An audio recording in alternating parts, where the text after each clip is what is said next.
Bom, gente, estamos aqui com o Heraldo Leite em relação ao nosso trabalho do Tony Queiroga. E, Heraldo, muito obrigada por nos ajudar com o trabalho. Prazer em receber vocês. Obrigada. E como é a vida de um radialista? Como é a profissão? O que levou você a escolher esse tipo? Bom, o radialismo esportivo, especificamente, ele é bem setorizado, ele é bem dividido de acordo com as funções que se exercem. Tem o lado do repórter, que é o trabalho mais, digamos, mais pesado, né, que é encarregado de trazer as notícias para a programação. O trabalho do locutor, que é aquele que transmite os jogos, do comentarista, que comenta os jogos, em alguns programas ele participa comentando o noticiário. A parte administrativa, que é a preparação de toda a logística, de quem vai para onde. No caso dos repórteres, os repórteres são, eu diria assim, a alma do jornalismo, né, porque é ele que transforma os fatos em notícias, que leva ao conhecimento, traz as informações, apura e revela e conta para o público, né? E ainda assim o repórter vai, transforma aquelas entrevistas, extrai delas o melhor que ele possa, são entrevistas coletivas, não são mais entrevistas individuais, e traz para preparar o noticiário dele. Aí, no dia a dia, tem o apresentador do programa. O apresentador é aquele que congrega todos os repórteres. Ele apresenta o noticiário, apresenta o repórter, todas as torcidas, né, todo o público que está ouvindo. Então é o lado do repórter, a apresentação dos programas diariamente e as transmissões, que são os jogos que têm que ser narrados, são feitos nos estádios, de acordo com a importância do jogo, a emissora manda uma equipe acompanhar. E tem muitas pessoas que entendem que radialista é só aquele que trabalha na rádio. E creio que não é isso. Tem como edição, redação, tem todo um esquema por trás. Produção. Assim, o rótulo de radialista, eu, por exemplo, não sou radialista, eu sou jornalista, mas eu sempre trabalhei em rádio. Essa coisa é muito misturada uma coisa com a outra, não há uma separação. O radialista é pelo fato de trabalhar em rádio. Mas eu me formei no jornalismo, me formei jornalista. Mas só exerci a profissão em rádio. Até escrevo uma coluna de jornal, mas nunca nunca convivi diariamente com uma redação de jornal, sempre convivi com a redação de rádio. No rádio é a mesma coisa, não tem só quem fala no microfone, tem por trás toda uma produção, mas estão radialistas ou jornalistas, que são contratados para produzir todo aquele material. Esse contato, por exemplo, o apresentador do programa não é ele exatamente que produz, ele é o mestre de cerimônias. Tem por trás uma equipe, 2, 3, 4 pessoas que produzem esse material, que escrevem os textos, que escrevem os roteiros, que combinam com os repórteres qual é o clube mais importante naquele dia, o noticiário mais importante, o que vai entrar, o que não vai, se vai ter alguma coisa de fora, se, por exemplo, o Neymar for vendido para o exterior, esse noticiário não interessa, não deixa de interessar ao Rio de Janeiro. Né? Da mesma forma, em São Paulo, se acontecer uma contratação quando o Flamengo contratou o Ronaldinho Gaúcho, interessava ao país todo. Então tem essa equipe de produção, esses produtores, né, coordenadores, são os que, na verdade, fazem assim o arcabouço, né, o bojo, o material mesmo que vai ser apresentado no ar. E o que levou a você como escolher essa profissão, tanto como jornalista? Gostar de futebol. Eu entrei na profissão por gostar muito de futebol. Eu tinha 15 anos ainda, morava em Campos, lá no interior, na minha cidade. E aí eu estudava no liceu e ia estudar medicina, que era a profissão do meu avô. E fazia muita questão de que os netos dele, eu e o meu outro irmão, viessem a ser médicos também. Meu irmão virou médico e eu degenerei pelo lado da profissão de jornalista. Vim estudar na UFRJ. E aí, durante 4 anos, eu me dediquei e já fui me embrenhando mesmo no meio. Antes mesmo de me formar, eu já visitava as redações. Isso que vocês estão fazendo aqui agora, eu já fazia também desde o primeiro período, ia nas redações dos esportivos, eu conhecia os locutores, né, o Valdir Amaral, o Jorge Cury, os grandes locutores antigamente, Sérgio Moraes. E aí fui conversando com eles, pedindo uma chance, que eu estava estudando, um dia eu quero ter uma chance até que, eu estava com 2 anos de faculdade, apareceu uma chance de uma equipe nova que estava surgindo na Rádio Nacional. Zé Carlos Araújo tinha saído da Rádio Globo para a Rádio Nacional. E aí estava montando uma equipe nova e aquele garoto, estudante de jornalismo e tal, era uma ideia da novidade que ele queria.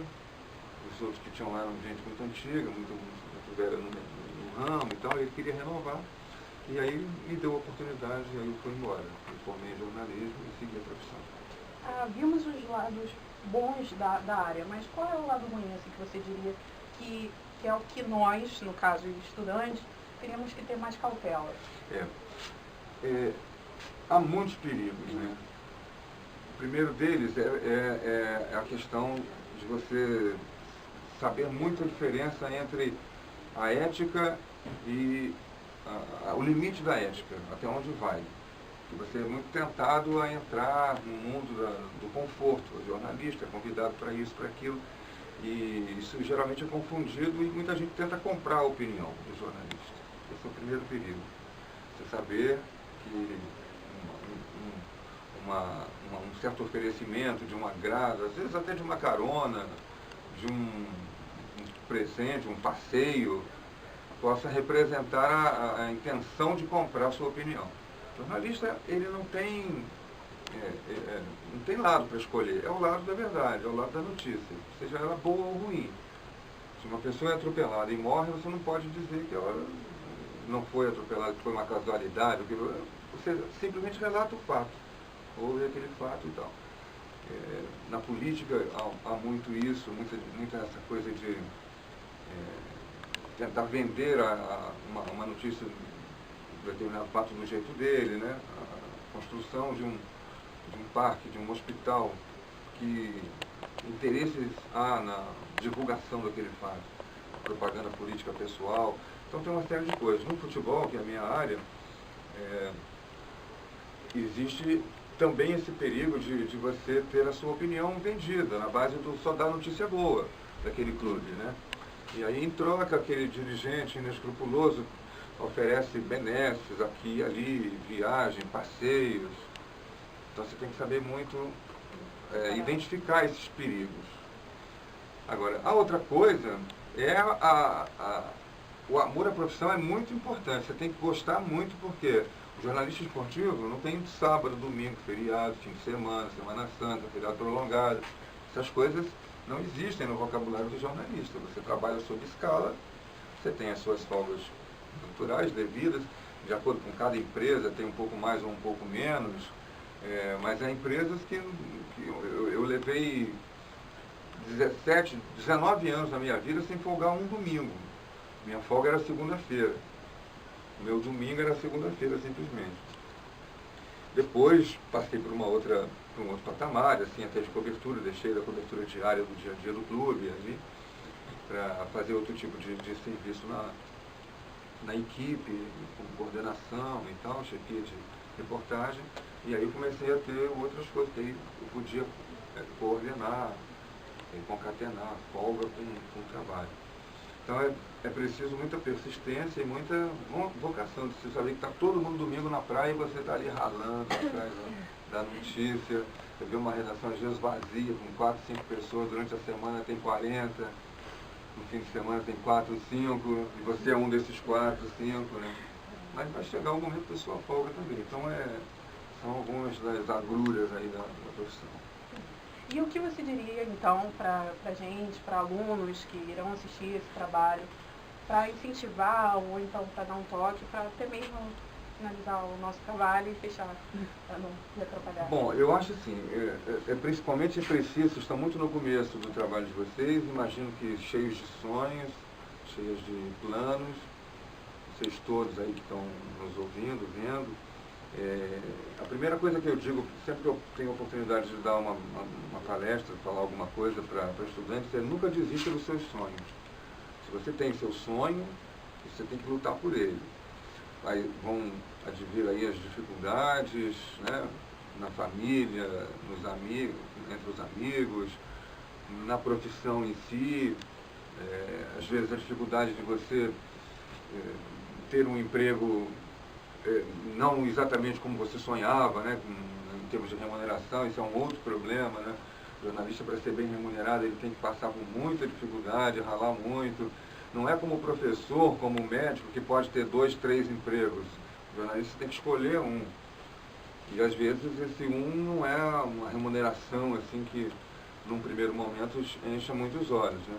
Mas isso, com o passar do tempo, com a persistência de cada um, com você acreditar naquilo, no seu potencial, na sua capacidade, na sua vontade de se realizar, na sua intenção de se realizar, você vai chegar. Nem todo mundo é Fátima Bernardes, mas existe uma Fátima Bernardes, né? Nem todo mundo é Zeca Camargo, mas existe um Zeca Camargo. No rádio, nem todo mundo é Zé Carlos Araújo ou Luiz Penido, mas existe um. Quem sabe se esse um não pode ser você, né? Você lutar pelos seus sonhos. Não, eu acredito nisso, eu gosto, tenho vocação, sentir a vocação. Porque o jornalista, ele é, primeiro de tudo, um curioso. Curioso é aquele cara que quer saber, mas essa bolsa é pintadinha, coloridinha, por quê? Quem que fez? De onde ela veio? Ele vai investigar por que aquela determinada coisa é assim. Por que aquele fato aconteceu? Né? Por que aparece um jogador despontando? Agora mesmo o Flamengo revelou um jogador, Rafinha. O Rafinha é um jogador. Você tem que investigar, tem que ter a curiosidade de saber de onde ele vem. Qual é a base dele, familiar, a base social dele, o que ele pensa, vou investigar, vou perguntar, onde é que ele quer chegar, está jogando por jogar, porque tanta gente aparece assim e termina logo ali na frente, né? A gente mesmo agora viu um jogador do Fluminense, 19 anos, flagrado no doping por cocaína. Quer dizer, um garoto cheio de futuro, cheio de talento, jogando do lado do Fred, do Deco, de grandes estrelas, e cai no mais traiçoeiro dos caminhos, que é o negócio da droga. Então, é preciso isso, né? Vocês, estudantes de jornalismo, primeiro, terem convicção da profissão, porque pode chegar lá na frente e dizer, não é bem isso que eu queria, não vou aguentar esse tranco, não. Então é melhor buscar outro caminho. Agora, se você tem a convicção, então nunca desista dos seus planos, dos seus sonhos, lute por eles. Agruras, dificuldades, obstáculos vão aparecer às centenas.